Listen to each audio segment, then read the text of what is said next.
سلام عليكم يكون نقلقاتكم تقاتلت زبدبزي زبيل شارع أبوستيك مشين زت حلالف نايا وقال مدبيو لو بدمان تعمل اختيار قوب حامشاي معرف كاب قطر عسرت شدشت قصاب قطر عسرت شمنت زلق في الصحف من باب ما انت قد فوسو زبل ار اس تي حزنا ملأختنا خنرئينا اب تخفل الصحف كم زبل نايك زيابهير قال إنا ننبب ملأختيار قوب حامشاي معرف قطر عسرت شدشت جميرنا كساب قطر عسرت شمنت كنببينا انبار سمع انت قد فوسون حد حدكم حاتياتكم تأمنوا ما انت نحد حدكم ونسأليو صلو صادق بقبرا بزوح تسلت يا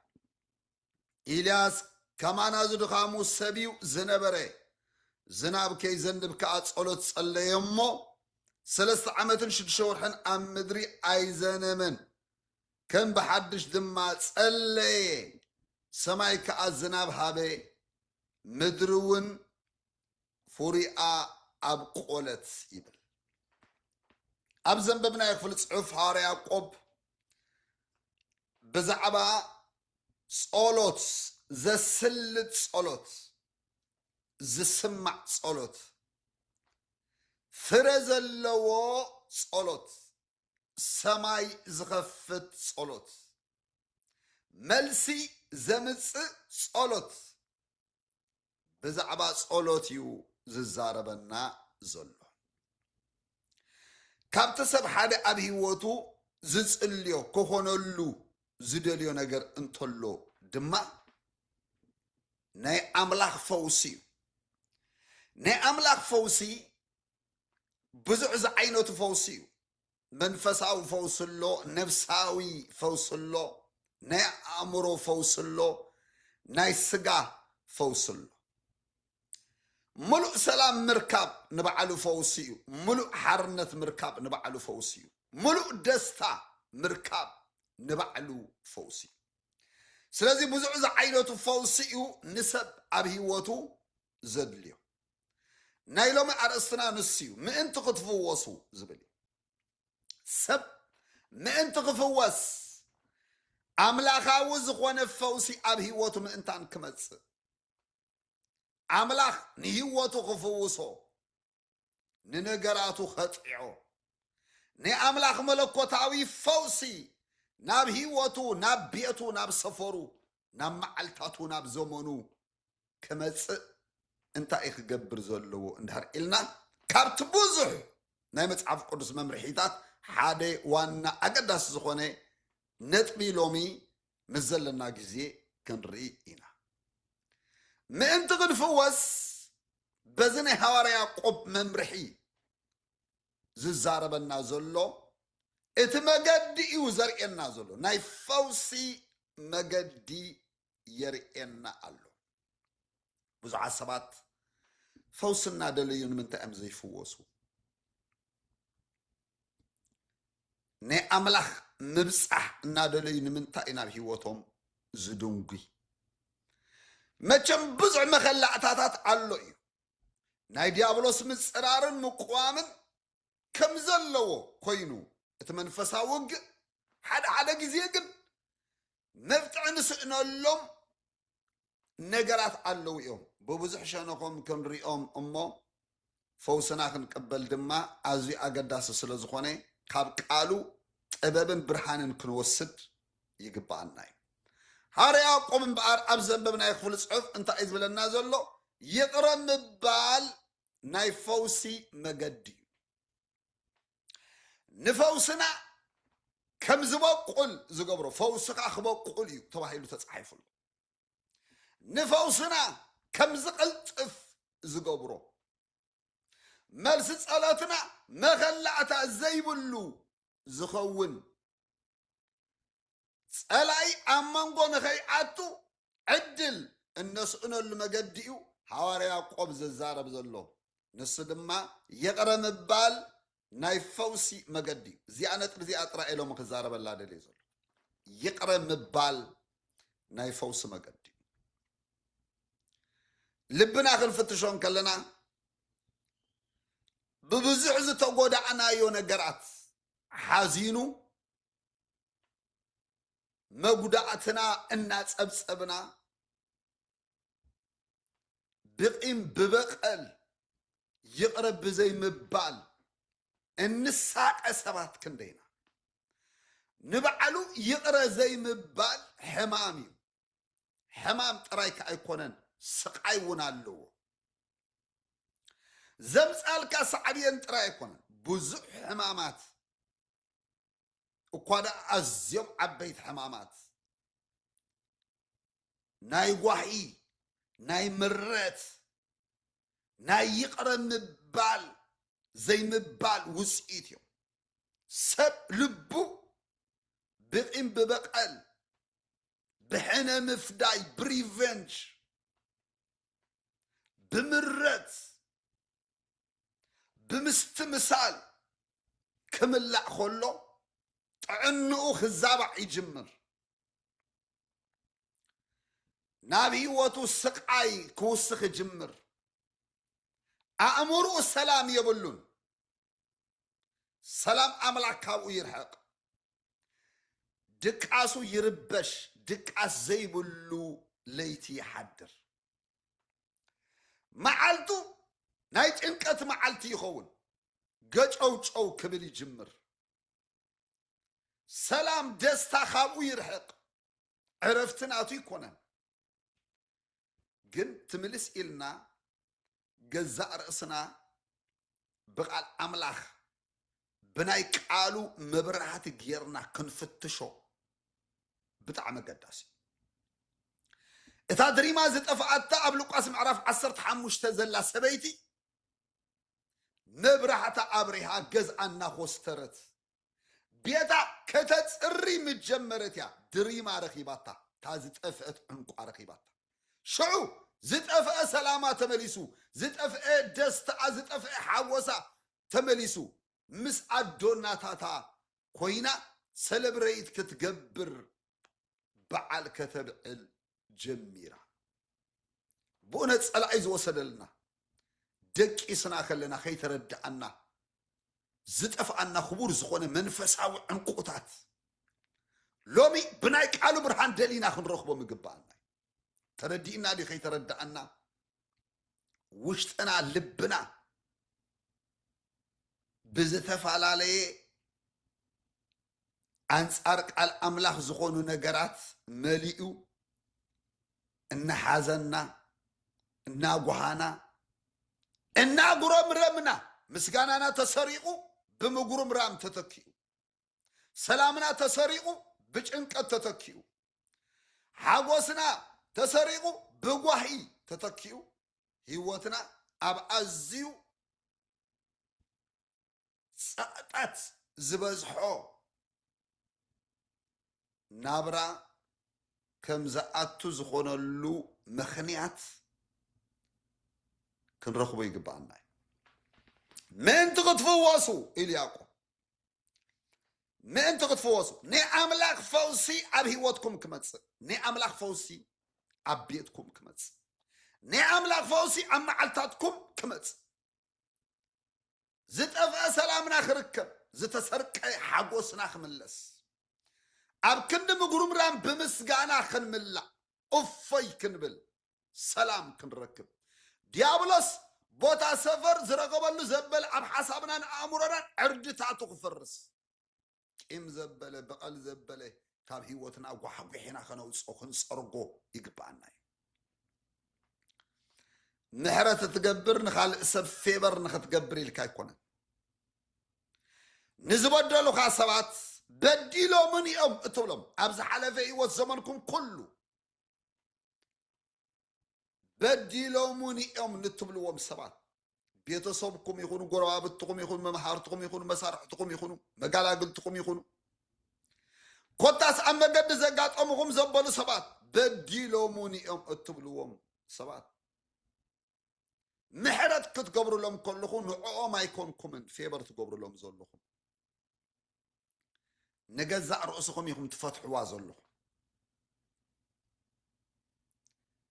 ንገዛእ ርእስኹም ኢኹም ትፍውሱ ዘለኹም ምኽንያቱ በደሉ ቋፂሩ ዝኸይድ ሰብ ኩሉ ሸዓብ ስቃይ ዝነብር ስቃይ ከዓ ምረት ጓሂ የምፅእ ምረትን ጓሂን ድማ ሕማም የምፅእ ኣብ ብርቱዕ ፃጢ ኣብ ብርቱዕ ዲፕሬሽን ኣብ ብርቱዕ ናይ ፀላኢ ፃጥታት ናይ ህይወት ክንኣቱ ንጅምር ምክንያቱ ዲያብሎስ ቦታ ረኺብሉ ንዲያብሎስ ስፍራ ይተሃብዎ ዝበለ ኣብ ኤፌሶን 4 ምዕራፍ በዚ ምክንያት ደዓየሉ ድሰርሓሉ ሰፈር ረኺቡ ንዓኻ ዘጥቅዓሉ ዝዋግኣሉ ባይታ ኣይተሃቦ ኢሉ ንዲያብሎስ ስፍራ ይተሃብዎ ኢሉ ልብና ብዝተፈላለየ ቂም ብዝተፈላለየ ምረት ጓሂ ሕነ ምፍዳይ ክመልእ ከሎ ኣምላኽ ዝሰርሓሉ ባይታ ዘይኮነ ኣብ ህይወትና ዝፍጠር ዲያብሎስ ዝሰርሓሉ ባይታ ኣብ ህይወትና ዝፍጠር ብኡ ድማ ንሕና ኢና ተጎዳእቲ ንኸውን ፈውስና ቀልጢፉ ኣይመፅን ምክንያቱ ዝኣሰረና ነገር ኣሎ ምእንቲ ክትፍወሱ ንሕድሕድኩም ሓጢኣትኩም ተኣመኑ ንሕድሕድኩም ይቕረ ተባሃሓሉ እዩ ዝበል ምእንቲ ክትፍወሱ ንምንታይ ኢና ይቕረ ክንብል ዘለና ምእንቲ ክንፍወስ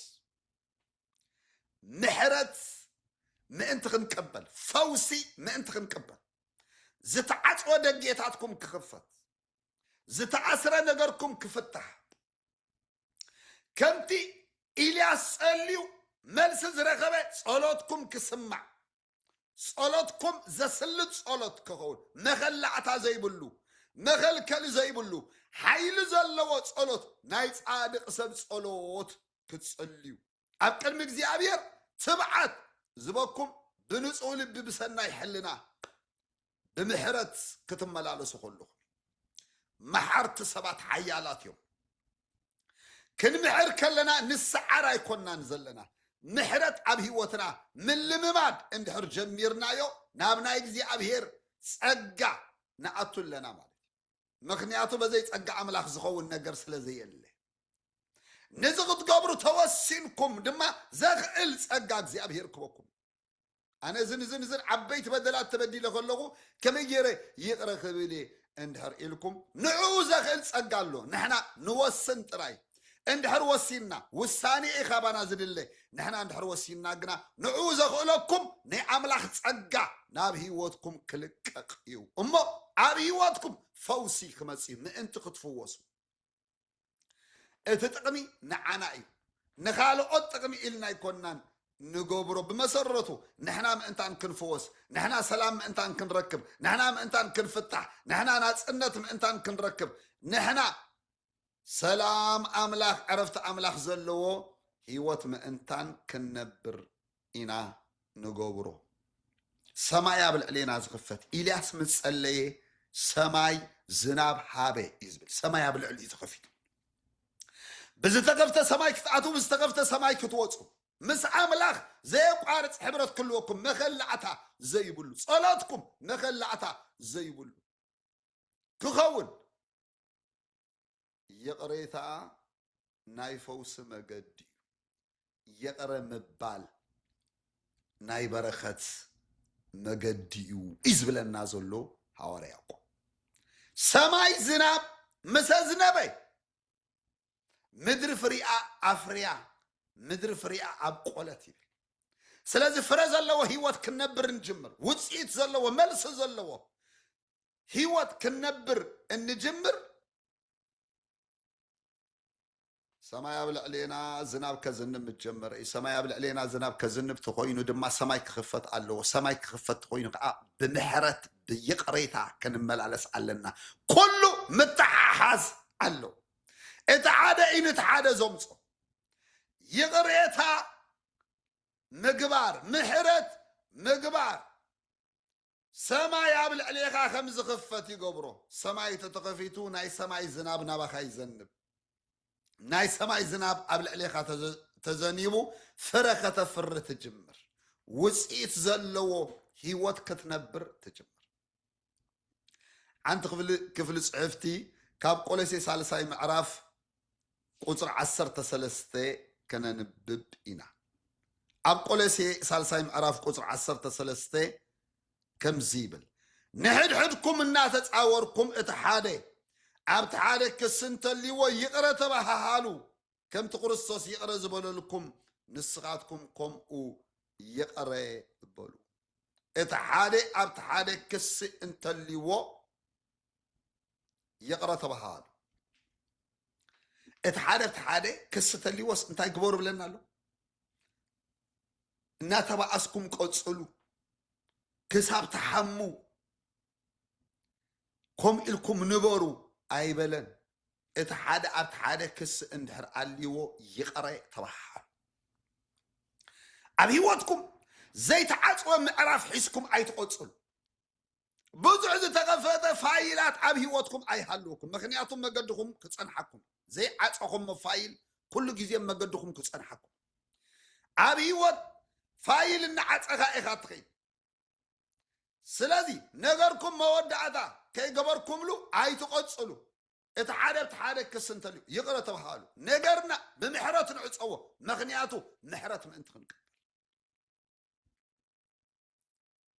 محراتنا خي نقبر نزبدو لنا يقرأ خي نبلا اللهم زغل كلنا والحدا نقر يلا مخنياتو نايك بيرك على كم زيل النار كمتي كريستوس يقرأ زبالو لكم نسخاتكم ونكم يقرأوا زياتها مدمدم تقال كمتي كريستوس يقرأ زبالو لكم نحنا نبعلنا يقرأ يتبعلنا نحنا بحاتياتنا ببدلنا بأبسانا موت زقب عنا سبات إنا نيرنا مودعتنا سيول جهنم زخوني نايزل علم فردن قطعا قابل علينا زنبر سبات إنا جناغي كريستوس يقرأ لنا زي قب عنا محرت تقبلنا يوم محرت زقب عنا يكون زي قب عنا محرت إنا تقبل زي قب عنا يقريتا إنا تقبلنا يا قريتات تقبلنا يا محرت زي قب عنا سلازي كم تقول الصوص يقرأ زبال لكم نسخاتكم لما خمو يقرأ بالو باراي يقرأ نخينبل زحزنا والحادة مخنيات كهلو أي قبوني مخنياتو يقرأ نخينبل بزع جزي أبي هوتنا زحزنا مخنياتاتيو إذا مغنيات إلنا عسرت مغنياتات سلين دردري يقرأنا غينبل كعزا الناس قبقوا مغنيات كل يقبقوا مغنيات تقمن عناي اتفوسن عناي سلامن عناي تحرنتن عناي اتمفتحن عناي كم تكرستاس يقرأ زبالكم نسخاتكم لما خوم يقرأوا إذا مردع إذا فلتات زي إذا برهان زي عبي واتكم عند حرماتيو يقرأنا خيتوبلو ولا حدا زغل كلكم نجر يلا أبز أمورنا أنت عارف قادك زي أبهير أنت عارف التت عمله بزعز عرض تعتصل زلقيو كم تبرهان قالوا خوينا نخين مالال زصقمنا برهان قال أملاخ أبي هوت كامس مصقن منفساو دنقرنا خايزل علو فوس قادما يقلطف ما انت خطفوسو يلو منفساو فوس به هوتنا كمص نفساوي فوسي أبي هوتنا خمص سقاوي فوسي أبي هوتنا خمص أورغاناتنا እግዚአብሔር እንደገና ከለምልሞም ከጽዮም ሪፍሬሽ ክንከውን እግዚአብሔር እንደገና ከሐድሰና ከምንስሪ ንማዓልታትና ከሐድሶ ንጥዕናኩም እግዚአብሔር ከሐድሶ ኃይል ክበኩም ፈውስ ክበኩም ሰናይ ሕልና እግዚአብሔር ክበኩም እግዚአብሔር ዝምሕር ልቢ ይሃብኩም ምሕረት ልቢ لوحات تحتنا فر منفسي نزيهم زتسلم سبد ما الناس عري يو زغي كبر نقويتا يكون كنت سلينا لومي قالك زي أبهيرنا بهوتي مسئلو أملاخ تزاري بنلو أزين عاي ملأختيو قبل بي زغبراني نقر زغوها كل نقر زحازن كل نقر سقيم كل نقر بزع نقر علو تبلو سبات اللو مكان تسلينا እግዚአብሔር ክፈውሰኩም ምክንያቱ ቃሉ ዘልእኹልኩም ዘሎ ምእንቲ ክትፈወሲ ምእንቲ ክትፈወሲ ጎይታና መስግነካ ኣለና ለሞን كموترو قالكا سلازهاب كان شمكا يبار اصل الله بإيسوس كريستوس نازراوش لومي لبب بزتفالالي بدل بزتفالالي قيم زتعصر سبعت مفتح كخون اللهم اصل زتسبر اللبم زننو እግዚአብሔር አብ ዝተጎድ اللبم بشم يسوس كفوس اصل الله قامزኦም ምረቶም እግዚአብሔር በኢየሱስ ክርስቶስ ስም ከተልዕሎ ይጽልል ኢድካ ክትፈውሶም አውሽጦም ዘሎ በሰላታት አባ አምሮኦም ዝተቀመጠ ዘበለ ቁስሊ በኢየሱስ ስም ዝተፈወሰ ይሁን ጸልማቶም ኩሉ ክትቀንጥጦ መጋረጆኦም ኩሉ ከተልዕሎ በኢየሱስ ስም መንፈሳዊ ፈውሲ ነፍሳዊ ፈውሲ ስጋዊ ፈውሲ ክኸውን ይጽልል አካላቶም ይፈወስ ኦርጋናቶም ይፈወስ አእምሮኦም ይፈወስ ሐሳባቶም ይፈወስ ዝጠፍአ ሰላሞም ይመለስ ዝጠፍአ ደስታኦም ይመለስ በኢየሱስ ስም ዝተወስዶም ዝተማርኾም ዘበለ ሎሚ ክርከብ እጽልሉ ኣብ ህይወቶም ኣብ ሰፈሮም ዕርድታት ዘቐመጠ ዘበለ ምኽሪ ጸልማት ምኽሪ ዲያብሎስ በኢየሱስ ስም የፍርሶሉ ምስ ፍልጠት እግዚአብሔር ዝጸልዓ ዘበለ ልዕል ዝበለ ሐሳባት ኩሉ እናፍረስና ኩሉ አእምሮ ንምእዛዝ ክርስቶስ ንማርኾሊና ጽሑፊሞ ምስ ፍልጠት እግዚአብሔር ዝጸልዓ ዘበለ ሐሳባት የፍርሶሉ ኣብ አእምሮኦም ንዓመታት ንዘመናት ዝተዓርደ ዘበለ ጉጉይ ርድኢት የፍርሶለኹ በኢየሱስ ስም ዝፈረሰ ይኹን ሳላት ዝነገርኩም ቃል ድሮ ንጽዓት ይኹም ጽሑፊሞ እዚ ቃል እዚ ክሓጽቦም እጽልሉ ጽሩይ ማይ ክነጽጎልኩም ክትጸርኢኹም ጽሑፍ በኢየሱስ ስም ናይ ቃልካ ማይ ናብ ህይወቶም ይነጸግ ይጽረዩ በኢየሱስ ስም ሎሚ መለኮታዊ ፈውሲ ናብ ህይወቶም ናብ ቤቶም ናብ ዘመኖም ከመጽጽልሉ በኢየሱስ ስም ሰላሞም ይብዛሕ ደስታኦም ይዕበ ድቃሶም በኢየሱስ ክርስቶስ ጥዑም ይኹን ምእታዎም ሙጾም ድማ ብዝተከፍተ ሰማይ ይኹን ብዝተከፍተ ሰማይ ይቶ ብዝተከፍተ ሰማይ ከይውጹ ናይ አምላኽ ጠሊ ናይ አምላኽ ሞጎስ ናይ አምላኽ በረከት ድማ ኣብ ህይወቶም ይምጻ በኢየሱስ ስም ባረክዎም አሜን አሜን አሜን ክብር ንጎይታ ይኹን ናይሎም መልእኽትና ኣብ ዝወዲእና ኣለና ሓደ መተንባህታ ኣለን ንዑ ክነግረኩም እየ ከነጠቃልሊና ከም ዝፍለጥ ኣብ ኤልሻዳይ ባይብል ትሬን ሰንተር ናይ ሓደ ዓመት ናይ መጽሐፍ ቅዱስ ትምህርቲ እናመሃርና ኢና ንዝሓለፈ 5 ዓመታት ድማ ካብ ኣፍሪቃ ኣውሮፓ ማእከላይ ምብራቅ ካብ ኣሜሪካን ካናዳን ካብ ኩሉ ክፍሊ ዓለማት ብዙሓት ተማሃሮ መጽኦም ኣብዚ ቤት ትምህርቲ እዚ ተማሂሮምን ግራጁዌት ገይሮም ኣለዉ ሻድሻይ ዙርያ ምዝገባ ጀሚርና ኣለና ቁርብ ሰሙናት ተሪፍዎ ትምህርቲ ክጅመር እዚኣ ወርሒ እዚኣ ጥራያ ተሪፋ ዘላ ናይ መመዝገቢ ግዜ ሰፕተምበር ቀዳማይ ሰሙን ትምህርቲ ክንጅምር ኢና ሰፕተምበር ቀዳማይ ሰሙን ትምህርቲ ስለ ዝጅመር ኣብዘን ሒደት ሰሙናት ምዝገባ ስለ ነጠቃልል ኣብዚ ህይወትኩም ዝልውጥ ኣእምሮኩም ዝሕድስ ንዓኹም ኮንኩም ንትውልዲ ንበረከት ክትኮኑ ዝገብረኩም ዝዕጥቆኩም ጸጋ ትካፈልሉ ሓይሊ ትካፈልሉ ቅብዓት ትካፈልሉ ቤት ትምህርቲ መጺኹም ክትመሃሩ ብሓቂ ከተባብዓኩም ደል እግዚአብሔር ስቡሕ ማዕድ አዳልዩ አዲመኩም አለ ንሓደ ዓመት ኣብዚ ቤት ትምህርቲ ተጸኒሕኩም ህይወትኩም ከም ዝልወጥ እግዚአብሔር ድማ ብብዙሕ በረከት ከም ዝባርኸኩም ነቲ ተጸዋዕኹም ልጽዋዕ ድማ ብቕዓት ከም ትኾኑ ድማ እምነት ኣለኒ ምክንያቱ ብዙሓት ሰባት መጺኦም መስኪሮም እዮም ህይወቶም ክልወጥ ከሎ ኣገልግሎቶም ክልወጥ ከሎ እግዚአብሔር ኣብ ህይወቶም ክሰርሕ ከሎ ድማ ምስክርነቶም ሰሚዕና ኣለና ስለዚ ሻድሻይ ዙርያ ንስኻትኩም ድማ ካብ ኣታቶም ሓደ ክትኮኑ ትዕደሙ ኣለኹም ናብዚ ስቡሕ ማዕዲ ፈጺምኩም ከም ዘይተኸስሩ ድማ ክምስክረልኩም ይደሊ ኣብ ሰሙን ሓደ ግዜ ብዙም ይዝካየድ ላይፍ እዩ እቲ ትምህርቲ ኣብ ነፍሲ ወከፍ ክላስ ላይፍ እየ ዝምህር ሰዓታት ናይ ትምህርቲ ንኩሉ ዝጥዕሚ ኣብ ሰሙን ሓደ ግዜ እዩ ሰዓታት ድማ ነቶም ኣብ ኣፍሪቃን ኣውሮፓን ማእከላይ ምብራቕን ዘለኹም ብናትኩም ታይም ዞን ኢና ንምህር ነቶም ኣብ ካናዳን ኣሜሪካን ኣውስትራልያን ዘለኹም ድማ ብናትኩም ታይም ዞን ኢና نمهر اتي نايمه مزغبي لينك ابزنا يوتيوب كومنت سيكشن كنغتفلكم ينا نعو مستوكم نتي ابتي نغتفلكم ابتي نا يوتيوب كومنت سيكشن لينك مستوكم نا ويب سايتنا خوستكم ويب سايتنا كمزي زمسلناتنا حبريتاتات بملؤ ابز ويب سايتنا الله سلازي سكرول مسغبركم انزي ساين اب ناو اتبل علان زي أساين أبنا وتطويكم ما نشتي فورم ختم تسألكم يعني زا فورم زي شمكم شمابوكم ناي واتساب قصر سلككم دلكم مع عدي صحيفكم باسوردكم جيركم أكاونت كريت كبر أكاونت كريت مسجبركم نزيا بلوت أو واساميت كبروا ساميت مسجبركم ما نبانا نبزا بأمريكا زول أوفيسنا حبريتاهم كمسيو كابزي كاب أمريكا زول أوفيسنا أجل تدويلهم كونتاكت قبركم يوم ملء حبريتها بزعبات بيت مرتي حبريتها قبركم يوم حطوا لكم دمان عاتم تحتهم زخون حبريتها تدلي ويدما بتليفون دويلكم كتمزقوبوا تدلي دما كافت زلكم مع عدي ني أمريكا مأثوي ديركم أب 310-844-4780 دويلكم بوساب كتمزقوبوا ويكا حبريتها ترخبوا تقوليهم كاف زلكم مع عدي ني أمريكا مأثوي ديركم أب 310 شمونت 4-4-4-7-8-0 بوساب دويلكم كتمزقبوا ويمولو حبريتا كترخبوا تقوليهم سلازي قرب صومناتي تريفنا زلو قلتيفنا نمزقب